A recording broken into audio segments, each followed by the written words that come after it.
नमस्कार, माझं नाव संग्राम गायकवाड, पत्ता कळंबी. गेले 3 वर्षापासून मी शेती करतोय बागायत. ह्या वर्षी पण बागायत शेती करतोय.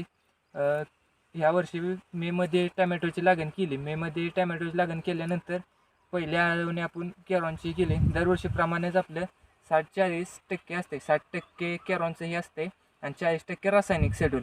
पण ह्या वर्षी असं झालं निसर्गाच्या ह्यानं, रोपं लावल्यानंतर 4 दिवसानंतर जी पाऊस चालू झाला त्यामुळं हे झाले आपले मर वगैरे काय कॅरॉनचं वापरल्यामुळे झाली नाही. रोपं लागून निघाली चांगली बॉसमुळे. आणि सेटिंग ही मालाचं बघू शकता तुम्ही. ही बघा घसच्या घस लागले ते टॅमॅटोचं.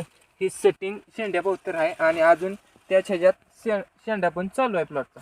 आणि पाऊस यावेळेस प्रचंड झाला. एवढ्या पावसात पण प्लॉट असा ही झाला नाही, रोगाला बळी वगैरे पडला नाही. आणि मालाचं बऱ्यापैकी मी बघितलं प्लॉटवरती आर्यमानच्या किंवा कुठल्या पण टमॅटोच्या असू द्या, खाली सेटिंग मालाचं माल फुगायला लागला की वर शेंड्याला ही सेटिंग ही होत नाही, सेटिंग ड्रॉपिंग होतं ही.